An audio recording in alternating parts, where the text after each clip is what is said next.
Getting strong now. Hey, did you hear about that guy Diablo? Yeah, I heard about him. Yo, they say he's gotten in over 50 fights in the United Kingdom and nobody even landed one punch on him. That guy's never been in a fight of his life. Oh no, there he is. Shh, shh, be quiet, be quiet. When he's actually here, we won't say anything. Okay, be quiet, be quiet.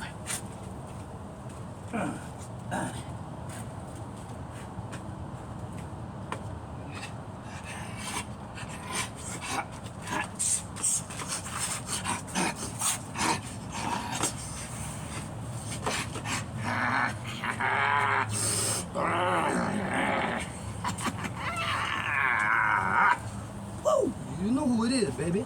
That boy Diablo. The main man, Miami Casual, Diablo TV, like and subscribe, do things you're supposed to do. Playboy.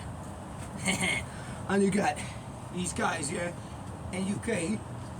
Obviously, I got a lot of friends, and this is obviously not against them, but there's a lot of average jokers out there, and one's in these comments.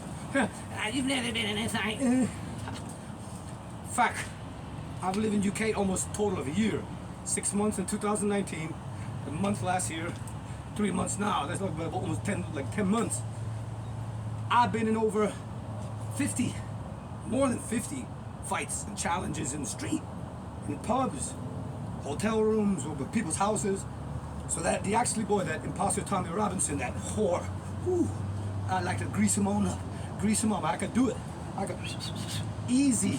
He ran away like a woman. He had all those people on the side. But that to me was a publicity stunt. To them it was a real fight. They really tried to attack me. It was a hate crime or whatever you want to call it on their behalf. However, to me that was common sketch. I don't count that as a fight. I got in 4 different altercations after the Wigan match alone. I'm like the new Count Maeda. You have to look him up. Count Maeda, who started Gracie Jiu-Jitsu, who taught Carlos and Helio. He went all over, he's from Judo Jiu-Jitsu, but he went all over Europe fighting all different people in different challenge matches, learning to catch wrestling, and I did that. I wrestle against different British styles that people don't even know about. Cornish wrestling, crazy stuff. But either way, I'm in pubs 3 in the morning, 4 in the morning. None of the good, all the toughest people I met, all the hardest people, I could look in their eyes, all the boys at the Soul Crew and the TCE, I know the boys that I know, you know what I mean? They put me in a situation right away when I got in Plymouth. My best friend Steph, you know what I mean? He's 6'5", his brother's 6'5", they're psychopaths. Other lads, Sheridan Davies, 6'5", you know, pro boxer, you know. You think I'm with real boys and stuff like that, and basically they figured out right away in 2019, they said, okay, like I said on the internet, I'll fight the top boy of every firm one-on-one. And then they said, when I was with them boys, you know, like as far as having my back and everything, so he said, oh, so you'll fight anybody one-on-one? He says, yeah. So he put on the internet, anybody doesn't like that boy, you can come talk to him, we'll fight you one-on-one if you don't like it, and afterwards you can shake hands, and loser has to buy the other guy a pint. They know it. I got into a fight and beat up 2 people at the same time in Plymouth, and then the geezer pulled a knife, and I went and got a scaffolding pole and a brick and came back. They didn't want none of that. Just now when I was in Plymouth, I would think he's paid, this Tommy Robinson, I tried to pay a crackhead to scare to fight me, because a crackhead happened to pop out, can I get a picture? This is on film. And the great when I'm going to go to Dog and Duck. And the geezer, first of all, why is a crackhead missing on his teeth, dressed all dirty, why does he want fucking a picture with me? And then he tried to pull a dodgy blade out on me, like a homemade type of blade. Oh, I was like, come here. I brought him in the front where the CCTV is by the Dog and Duck. He said, hey, you all right, Del? I walk out, I said, pull your knife out now. So he didn't have the knife anymore.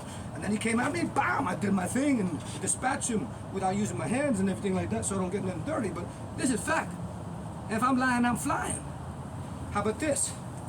Like there's one situation, some youth kids try to kick off on me because I accused them of running from another youth group, and they tried to surround me and stuff. I threw a warning kick and I threw a jab at one, but they're kids. I wasn't trying to hit them, so there's that footage. But the point is, nobody can say they landed a punch on me in any fight, no over 50 fights.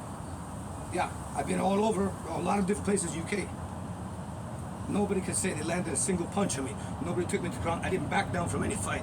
So you guys can believe what you want in TV land out there, and with the Central Club podcast, and that man's making money off it, and Tommy Robinson and all that kind of stuff. Bottom line is, I was there, I never left, and that guy won't agree to a boxing match. So that's the irony of it. And you people, oh, you've never been in a fight. Man, I'm a legend in fighting. Facts. And with my training partners, people I've trained with are some of the best people in the entire world. I'm back at it now. my training partners that I hang out with, that I train with, and box and do Muay Thai and wrestle and MMA. You just don't know because I don't care about, I didn't care about combat sports as such. I was too busy street fighting and doing all my other stuff, but I got a style that makes it to where, look at me, I'm 49 years old, I'm gonna start now. And I use, like I said in the Bible, I'll make your enemies your footstool. That Tommy Robinson that you actually sissy, he's my footstool. I didn't lose anything by what I'd done with him. I didn't make the millions I could have made with the boxing match because he was scared to do it. But like I tell you, I'm gonna take your fans, make them my fans. You my sidekick, champ. And the story's not over because Cullen has to keep milking it.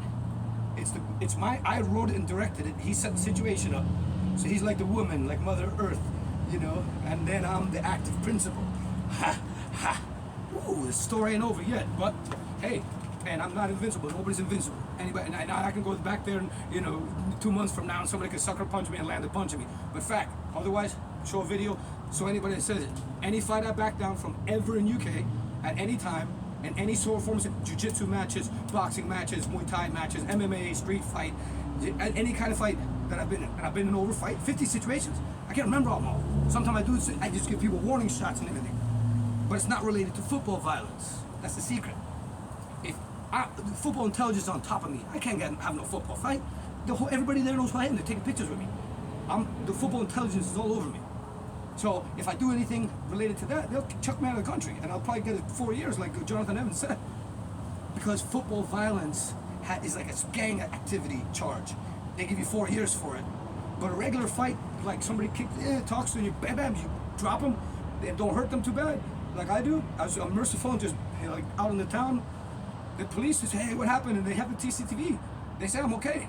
Because a regular fight is not a big deal in England. They fight all the time. They're not scared of fighting police. There's fights happening, at least in Plymouth and in Cardiff, there's fights happening all the time.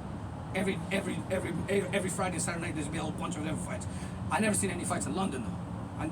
I seen fights in Brighton, but Plymouth, Mutley Plain, and Cardiff, downtown Cardiff, the Cardiff Centre, that's where I've seen the most fights. But anyway, so I used that as a demo. Gave everybody a little taste, and now I want to be the boss of influencer boxing, because after all, I'm just a YouTuber. But that actually boy, you'll never see him do any fighting. He's a sissy. All he can do is run away and get beat up and wind up other people to fight and divide communities, but he won't fight anybody himself.